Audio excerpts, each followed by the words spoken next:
Hello बच्चों, learn with GCC में आपका स्वागत है। तो अब जो है हम लोग आज सेकेंड पार्ट देख रहे हैं मैट्रिसेस का। तो आज हम लोग देखेंगे types of matrices. Types of matrices में सबसे पहले हम लोग पढ़ेंगे कॉलम मैट्रिक्स। क्या पढ़ेंगे? Column matrix. देखिए कॉलम मैट्रिक्स किसको कहते हैं? ए मैट्रिक्स एक मैट्रिक्स है, एक आव्यूह है। मैट्रिक्स मतलब आव्यूह होता है। एक मैट्रिक्स को हम सेट टू बी हम कह सकते हैं column matrix. A matrix is set to be a column matrix. एक आव्यूह एक कॉलम मैट्रिक्स कहलाता है। It has only one column, जिसमें क्या हो? सिर्फ एक कॉलम हो। कितने कॉलम हो? एक कॉलम हो, एक स्तंभ हो। समझ रहे हैं ना? स्तंभ कहते हैं कॉलम को हिंदी में। तब उसको हम क्या कहेंगे? कॉलम मैट्रिक्स कहेंगे। ठीक है, जैसे देखिए तो इसमें कितना कॉलम है जी? तीन गो कॉलम है। खड़ा लाइन देखिए ना, के गो है? एक के गो ना खड़ा लाइन है, तो ये एक के कॉलम हुआ। समझ रहे हैं ना? और रो कितना है इसमें? सुतलो देखिए क्या हुआ है? 1 2 3 4। तो इसमें 4 रो है और कॉलम कितना है? एक है। इसीलिए इसका ऑर्डर क्या होगा? पहले रो लिखा जाता है, फिर क्या लिखा जाता है? कॉलम लिखा जाता है ना। तो इसका जो ऑर्डर होगा तो 4 रो है और एक कॉलम है, तो 4 इंटू 1 हो गया। इसका जनरल रूप क्या होगा? व्यापक रूप क्या होगा? तो कॉलम मैट्रिक्स का व्यापक रूप होगा, कोई मैट्रिक्स है उसके अंदर का एलिमेंट है ए, उसके अंदर का एलिमेंट क्या है?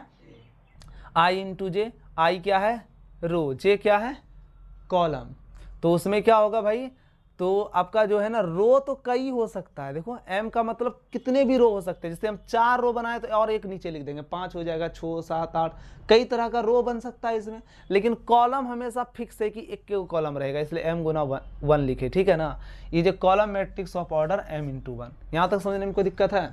कॉलम मैट्रिक्स सबको समझ में आया? अब हम लोग पढ़ेंगे रो मैट्रिक्स। कौन मैट्रिक्स? करा a matrix is said to be a row matrix. एक मैट्रिक्स रो मैट्रिक्स कहलाता है कब?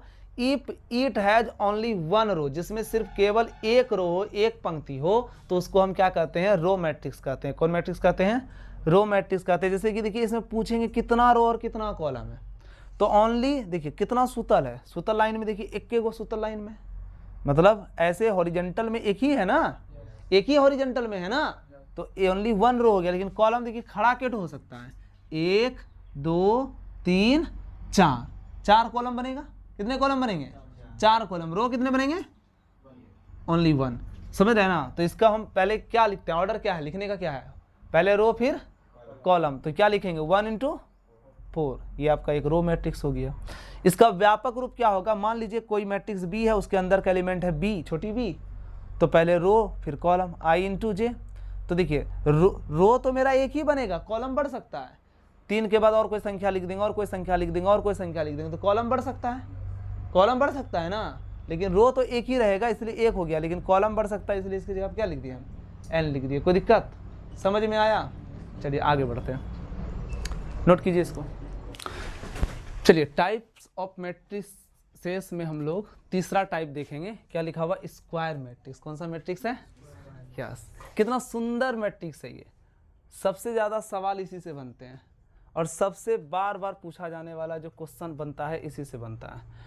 और इसको समझना बहुत आसान है। जिसका ऑर्डर सेम हो, ऑर्डर सेम हो कहने का मतलब जिसका रो और कॉलम दोनों समान हो, उसको हम स्क्वायर मैट्रिक्स कहते हैं। वही लिखा हुआ है कि a matrix in which the number of rows are equal to the number of column. मतलब है ना, एक ऐसा आव्यूह जिसकी बराबर संख्या में क्या हो? रो और कॉलम हो। जितना रो है उतना ही कॉलम होगा, तो उसको हम स्क्वायर मैट्रिक्स कहेंगे। Is said to be square matrix. Thus इस प्रकार m into N matrix is said to be square matrix if m is equal to n। यानी जितने रो हैं उतने ही कॉलम है। m is equal to n का मतलब रो और कॉलम जिसका बराबर होगा उसको हम स्क्वायर मैट्रिक्स कहेंगे। ठीक है ना? तब उस सिचुएशन में उसका ऑर्डर होगा n। जैसे कि मान लीजिए कि ये आपका एक एग्जाम्पल दे रहे हैं, तो ये देखिए स्क्वायर मैट्रिक्स है। क्यों? क्योंकि इसमें 3 रो और 3 कॉलम है। देखिए ना, खड़ा लाइन कितना दिख रहा है? 1 2 3, 3 कॉलम हुआ। सोया हुआ देखिए कितना दिख रहा है? 3 को दिख रहा है, तो 3 रो और 3 कॉलम है, इसलिए ये स्क्वायर मैट्रिक्स है। इसका व्यापक रूप क्या होता है? इन जनरल टर्म, मान लीजिए कोई मैट्रिक्स है, इसके अंदर एलिमेंट ए है ना, रो आई है, जे कॉलम है, तो ऑर्डर क्या है? दोनों का सेम है, m इंटू एम हो गया ना। तो स्क्वायर मैट्रिक्स का ऑर्डर हो गया m, है ना, n इंटू एन होता तो n हो जाता ऑर्डर, समझ रहे हैं ना। जिसके रो और कॉलम समान होंगे वो स्क्वायर मैट्रिक्स कहलाएंगे। अब हम लोग पढ़ेंगे डायगोनल मैट्रिक्स। कौन मैट्रिक्स? विकर्ण आव्यूह, इसको कहेंगे वर्ग आव्यूह, ये कहलाएगा विकर्ण आव्यूह। किसको कहते हैं? ए स्क्वायर मैट्रिक्स, मतलब जब भी याद रखिएगा डायगोनल मैट्रिक्स वही होगा जो स्क्वायर मैट्रिक्स होगा, मतलब स्क्वायर मैट्रिक्स ही डायगोनल मैट्रिक्स होगा, जरा समझ लो। स्क्वायर मैट्रिक्स को ही हम डायगोनल मैट्रिक्स कहेंगे, लेकिन उसका शर्त क्या है कि डायगोनल को छोड़ करके, विकर्ण को छोड़ करके बाकी जितने भी एलिमेंट है सब जीरो, बाकी जितने भी एलिमेंट है सब क्या? जीरो। देखो विकर्ण समझ रहे हो ना, देखो ये विकर्ण है, इसको छोड़ करके बाकी जितने भी एलिमेंट है देखिए जीरो हो गया डायगोनल मैट्रिक्स। इसके विकर्ण को छोड़ करके जितने भी एलिमेंट बचे सब क्या होगा?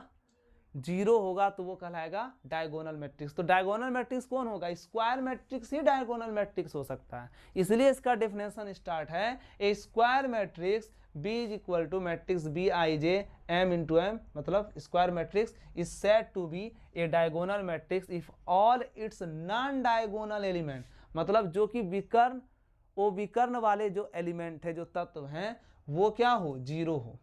लेकिन that is a matrix B is said to be a diagonal matrix if Bij 0 when I not equal to J, I not equal to J। मतलब कहने का मतलब सीधा है कि जिसका विकर्ण को छोड़ करके, विकर्ण कुछ भी हो सकता है, विकर्ण को छोड़ करके अन्य सारे एलिमेंट जीरो होंगे, तब उसको हम कौन मैट्रिक्स कहेंगे?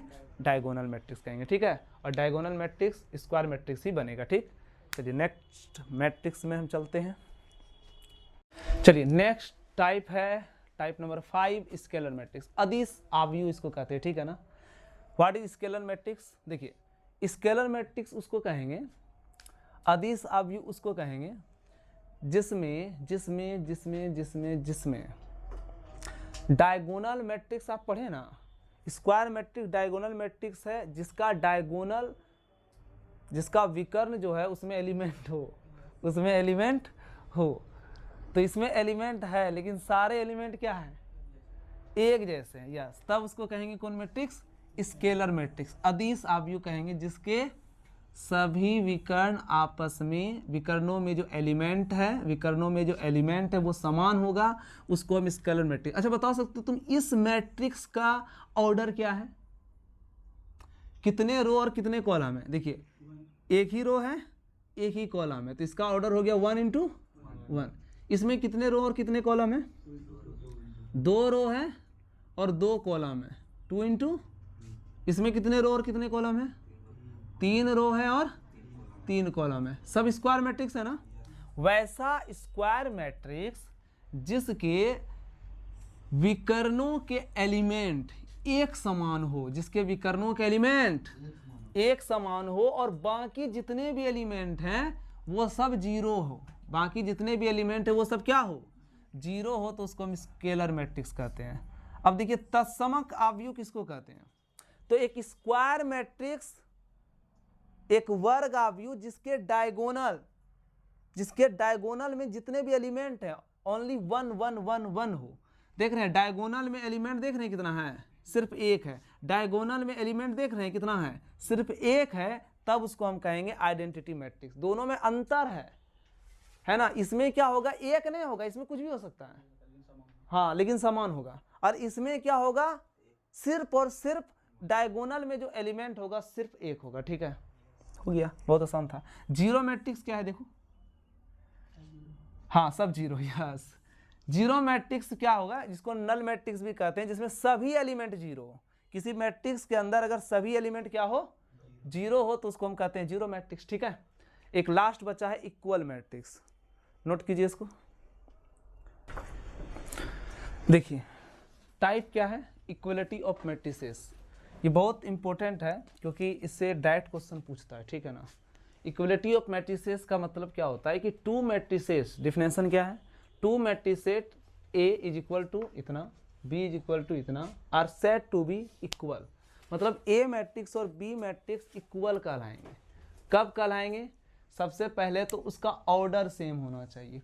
ऑर्डर क्या होना चाहिए, सेम होना चाहिए। इस मैट्रिक्स का जो ऑर्डर है वही इस मैट्रिक्स का ऑर्डर होना चाहिए। देखिए ये जिसमें इसमें देखिए ना 2 रो है और 2 क्या है, कॉलम है। देखिए 2 रो और 2 कॉलम है ना, ये 2 रो और 2 कॉलम है, इसमें भी 2 रो और 2 कॉलम है, तो इसका ऑर्डर सेम है।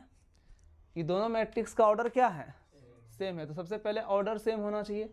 दूसरा, ईच एलिमेंट ऑफ ए, अगर ए एक मैट्रिक्स है तो उसके अंदर के सारे element equal to the corresponding element of B, मतलब संगत रूप से बी मैट्रिक्स के एलिमेंट से बराबर हो। समझ रहे हो ना, कहने का मतलब ए और बी बराबर हो आई और जे के लिए। समझ रहे हैं बात को, मतलब दो मैट्रिक्स इक्वल मैट्रिक्स तब कहलाएंगे जब उसका ऑर्डर सेम होगा और उस मैट्रिसेस के अंदर जितने भी एलिमेंट हैं वो कोरस्पॉन्डिंग रूप से संगत रूप से इक्वल होंगे। जैसे देखिए, मतलब कहने का क्या मतलब हुआ, जरा मैं बात समझो कि मान लीजिए कि एक मैट्रिक्स ए है, इसके अंदर एलिमेंट है A11, A12, A21, A22, ठीक है ना। एक दूसरा मैट्रिक्स है बी, इसके अंदर का एलिमेंट है, समझ रहे हैं ना, क्या है, A11, A12, A21, A22। तो ए मैट्रिक्स और बी मैट्रिक्स इक्वल मैट्रिक्स हो गया। क्यों? क्योंकि दोनों के ऑर्डर सेम है और दोनों का संगत एलिमेंट, मतलब जो एलिमेंट है वो संगत रूप से समान है। मतलब इसका 1 1 इसका 1 1 दोनों आपस में समान है, इसका 1 2 इसका 1 2 दोनों समान, इसका 2 1 इसका 2 1 दोनों समान, इसका 2 2 इसका 2 2 दोनों क्या होना चाहिए, समान होना चाहिए। जैसे देखिए एक मैट्रिक्स, ये मैट्रिक्स, ये दोनों मैट्रिक्स इक्वल मैट्रिक्स है। कौन मैट्रिक्स है, इक्वल मैट्रिक्स, क्योंकि दोनों का ऑर्डर सेम है। और देखिए A11 की जगह 2 है तो इसमें भी A11 की जगह 2 है, A12 की जगह 3 है, A12 की जगह 3 है, मैच कर रहे हैं। A21 की जगह 0 है, यहाँ भी A21 की जगह 0 है, A22 की जगह 1 है, A22 की जगह पे 1 है, तो दोनों इक्वल मैट्रिक्स हो गया। लेकिन ये वाला जो मैट्रिक्स है, ये दोनों का ऑर्डर भले सेम है, इसमें भी 2 रो और 2 कॉलम है, 2 रो और 2 कॉलम है, ऑर्डर भले सेम है, लेकिन एलिमेंट इसमें भी वही एलिमेंट है, इसमें भी वही एलिमेंट है, सेम एलिमेंट है, लेकिन करस्पॉन्डिंग रूप से इक्वल नहीं है। मतलब इसका A11 इसके A11 के बराबर है, नहीं है। इसमें देखिए A1 की जगह 3 है, इसमें A1 की जगह क्या है, 2 है। इसका A12 इसके A12 के बराबर है, नहीं है। इसका A21 इसके A21 के बराबर है, लेकिन इसका A22 इसके A22 के बराबर है, पर इसमें तो गड़बड़ हो गया ना, इसीलिए ये इक्वल मैट्रिक्स नहीं। इच एलिमेंट यहाँ पर लिखा हुआ है, हर एक एलिमेंट संगत रूप से दूसरे मैट्रिक्स के इक्वल होना चाहिए, ठीक है।